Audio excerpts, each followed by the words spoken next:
The world offered Iran a way out, one signature, and everything could have changed. Sanctions lifted, borders reopened, respect restored. But Iran didn't But sign. Iran didn't sign, it didn't retreat. It stood its ground and challenged the entire global order. This isn't just about politics. It's about pride, identity, and the price of standing alone when the whole world says surrender. What you're about to hear is not speculation. It's the untold truth of how a nation rejected the easy escape and chose the harder path.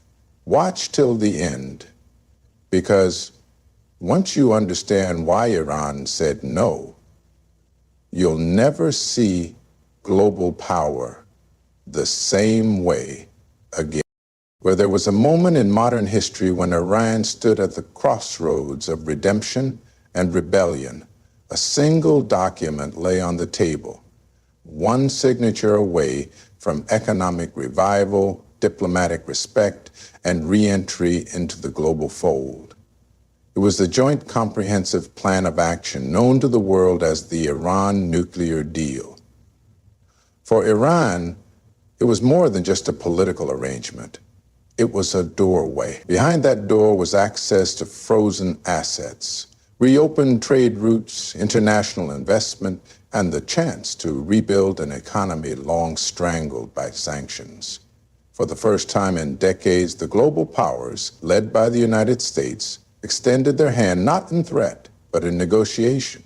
That hand came with conditions: limits on uranium enrichment, transparency in nuclear development, and a timeline of accountability. But it also came with promises: sanctions relief, diplomatic normalization, and a seat back at the table of nations. Iran didn't reject the deal entirely. In fact, it initially agreed to its terms in 2015, signaling a rare moment of diplomacy triumphing over distrust. But the wounds of history ran deep. Within Iran's borders, the agreement was not met with celebration, but with suspicion. Hardliners called it a trap, a Western deception wrapped in diplomacy. They warned that the deal asked too much and offered too little, that it would strip the country of its sovereignty, reduce its strength, and leave it vulnerable to betrayal. And in time, that fear found fuel. When the United States pulled out of the deal in 2018 under a new administration, Iran's skeptics felt vindicated. The economic benefits promised by the West vanished overnight. Sanctions returned even harsher than before. Trust crumbled like dust in the wind. Yet even then, there were pathways to return. Diplomatic channels remained open. Mediators from Europe urged reconciliation. Leaders offered new frameworks to revive the agreement. All Iran had to do was step forward again, sign on once more, and the gears of progress would begin to turn. But this time, the hesitation hardened. The leadership, once burned, now viewed negotiation as surrender. One more signature could have brought them out of the shadows. It could have meant revived oil sales, stabilized currency, medicine for the sick, jobs for the youth, and peace at the borders. But the opportunity slipped away. It wasn't lost in a dramatic speech or a defiant walkout. It slipped through fingers too proud to grasp a hand extended twice, and the consequences rippled across the nation. What could have been a bridge to the world became a deeper trench of isolation. For many Iranians, especially the younger generation, the missed moment was more than political. It was personal. It was a glimpse of a future never lived. And yet, even now, the world remembers that brief window in time where one's signature stood between conflict and cooperation, between ruin and revival. Iran could have walked through it, but history turned in the other direction. In the face of unprecedented global pressure, Iran stood at a critical juncture, where it could have chosen the path of compromise, diplomacy, and normalization. But instead of yielding to the terms offered by Western powers, it chose pride over peace. This wasn't simply a decision based on political calculations. It was rooted in a deep historical consciousness, a national identity forged through centuries of resistance against foreign dominance. To Iran's leadership, the nuclear program symbolized more than energy or weapons. It represented independence, sovereignty, and the right to self-determination. It was a declaration that Iran would not be bullied, bribed, or bent by the will of foreign powers, no matter how intense the pressure. For Western nations, particularly the United States, the choice seemed obvious. Accept the deal, dismantle your nuclear ambitions, and rejoin the global economy. But for Iran, such a move came with invisible costs, ones tied to dignity and national pride. Signing an agreement that placed limits on its scientific and technological progress, particularly under the watchful eyes of historic adversaries, was viewed by many inside Iran as an act of submission. In a region where power is survival and perception is currency, bowing to external demands, even for economic relief, was seen as a betrayal of the revolutionary principles that had defined the Islamic Republic since 1979. Even within the complex structure of Iran's leadership, debates raged. Reformers and moderates saw the nuclear deal as a chance for rebirth, a rare opportunity to bring Iran out of economic darkness and into global legitimacy. But the hardliners, those who carried the scars of past interventions, coups, and sanctions, saw something else. They saw an erosion of sovereignty, a compromise of resistance, and a threat to their ideological foundation. For them, peace that came at the cost of pride was not peace at all. It was defeat in disguise. And so, Iran leaned into its defiance. It chose to continue its enrichment programs, to push the limits of the nuclear deal, and to frame its choices as acts of national heroism. Propaganda machinery cast the nuclear program as a symbol of self-reliance, and resistance to the deal was painted as courage in the face of global injustice. The narrative shifted from one of economic hardship to one of spiritual endurance. The more the world demanded concessions, the more Iran portrayed itself as the last standing voice against global hegemony. This choice came with enormous consequences. Sanctions tightened, the economy withered, everyday citizens paid the price. But for those in power, the preservation of pride was worth more than relief. They believed that history would remember them not as diplomats who bent, but as warriors who stood. And while the world saw irrational defiance, Iran saw fierce loyalty to its identity. It wasn't just about a deal. It was about who they were and who they refused to become. In a world where isolation often signals weakness, Iran managed to turn its global pariah status into a symbol of pride and resilience. Most nations, when faced with crushing sanctions, diplomatic abandonment, and growing hostility, seek reintegration, negotiation, and compromise. But Iran took a different path. Rather than retreat or reform, it embraced its isolation and redefined it as resistance. The Islamic Republic's leaders saw global pressure not as a failure of diplomacy, but as confirmation that their defiance struck a nerve. The more they were sanctioned, the more they declared their independence. The more they were pushed to the margins, the louder they claimed the moral high ground. Iran's leadership began to use global condemnation as political capital at home. Every embargo became proof of injustice, every severed alliance a badge of honor, and every restriction on trade or oil a testament to their unwillingness to bend. The narrative was carefully cultivated. We are alone because we are the only ones brave enough to stand.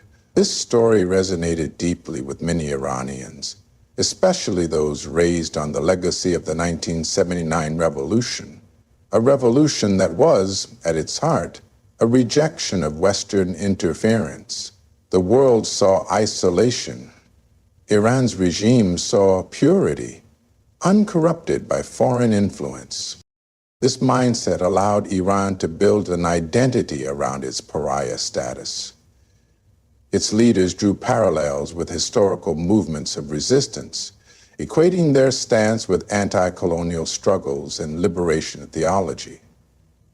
They portrayed Iran as the final frontier against imperialism, the one nation that refused to bow to the political and economic dominance of superpowers. This ideological positioning gave them the strength to weather storm after storm. It gave them justification for economic hardship, for diplomatic cold shoulders, and even for regional conflicts.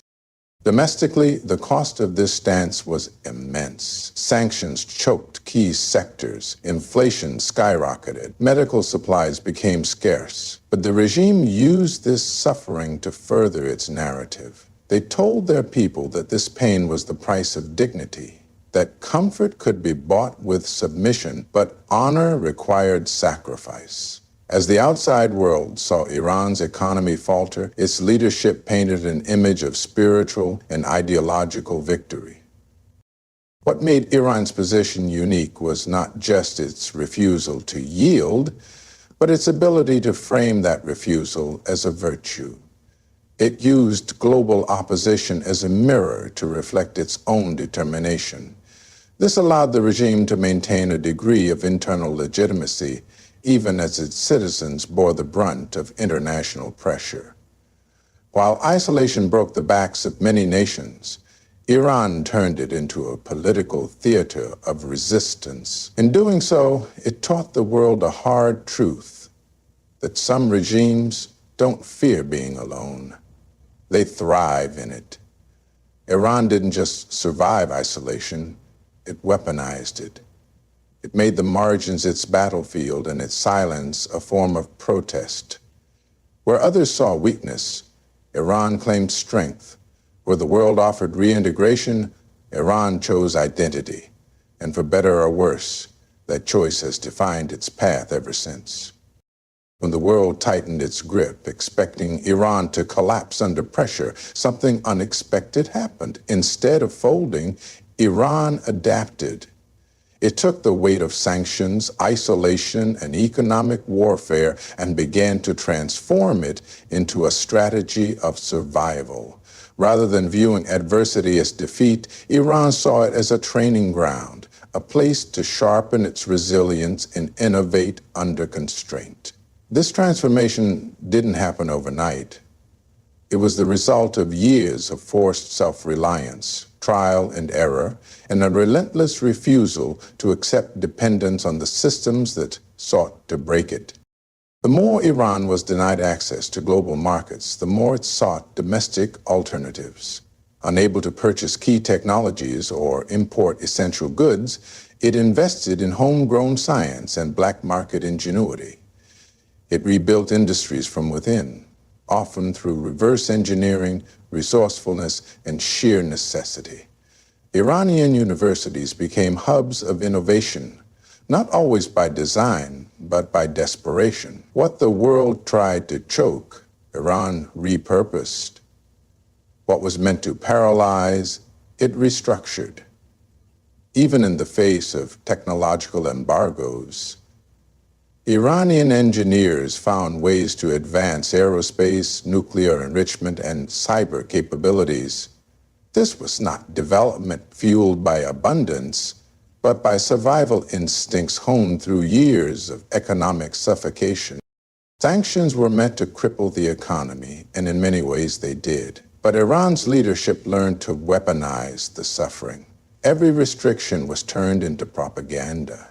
Every empty shelf, every inflation spike, every lost deal was reframed as a lesson in self-respect. The government told its people, this is what independence looks like.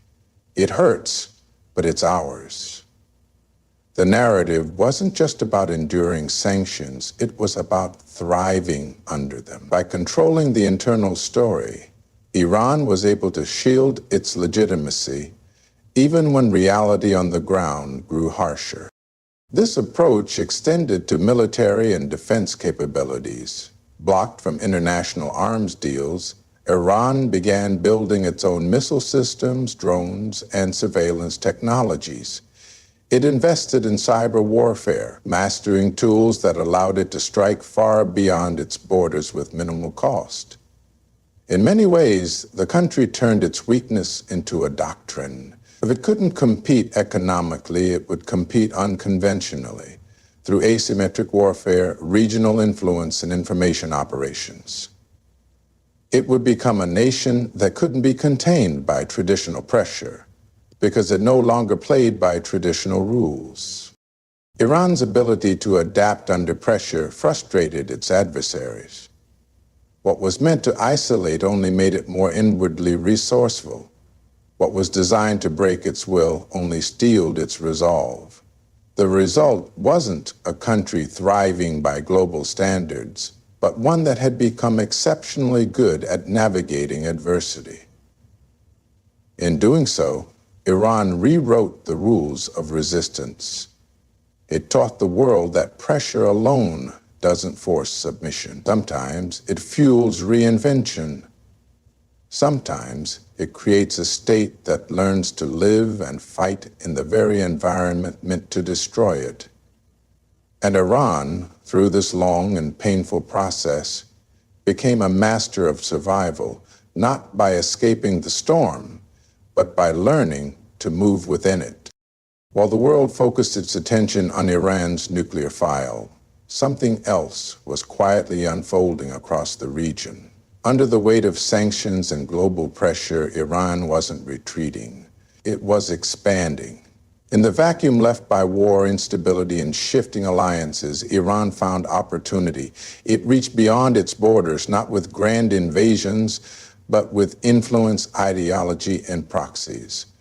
Where the West saw a state under siege, Iran saw a battlefield without front line. Despite economic collapse and diplomatic isolation, it began carving out a sphere of power stretching from the Persian Gulf to the Mediterranean Sea. Iran's strategy wasn't based on brute force. It was subtle, layered, and often deniable. In Lebanon, its deep ties with Hezbollah gave it a foothold just north of Israel's border. In Iraq, after the fall of Saddam Hussein, Iran filled the power vacuum with loyal militias, political alliances, and religious influence. In Syria, it became a critical lifeline for Bashar al-Assad's regime, sending advisors, weapons, and strategic support when the world demanded his downfall. In Yemen, it backed the Houthi rebels, tying down Saudi Arabia in a costly and ongoing conflict. Each of these moves was seen by Tehran not as isolated interventions, but as pieces of a larger regional chessboard. This expansion was deliberate and methodical. Iran used soft power where it could and armed proxies where it had to. Its message was consistent: resistance to Western and Israeli influence, unity among Shia movements, and a redefinition of regional power. By embedding itself in fragile or fractured states, Iran didn't just spread influence, it created a new form of deterrence. Any attack on Iran now risked triggering conflict across multiple fronts, from southern Lebanon to the Red Sea. It was a web designed to make containment nearly impossible. What made this expansion more remarkable was the timing. Iran was under some of the harshest sanctions in modern history. Its economy was shrinking, its currency in free fall, and yet its regional presence was growing. This contradiction puzzled many, but it made perfect sense within Iran's doctrine of asymmetry. It didn't need to outspend its rivals. It needed to outmaneuver them. By investing in ideology, loyalty, and long-term relationships, Iran built a kind of invisible empire that no airstrike could fully destroy. The West and its allies tried to counter this growth with coalitions, arms deals, and diplomatic isolation, but every attempt to box Iran in seemed to strengthen its narrative at home and harden its posture abroad. Even when isolated, Iran wasn't alone. Its influence pulsed through networks of fighters, clerics, and politicians across the region. What began as a state under siege became a state that redefined the battlefield. It challenged the idea that global pressure leads to retreat. Instead, Iran pushed forward, not with traditional armies, but with the weight of history, belief, and strategic patience. Its defiance became its brand, and its reach, even under constraint, became its proof. In a world determined to contain it, Iran learned how to move through the cracks, and in doing so, reshape the region in its image. The world often measures power through numbers. Missiles built, money spent, allies counted. But Iran's strength was never just about force. It was about resolve.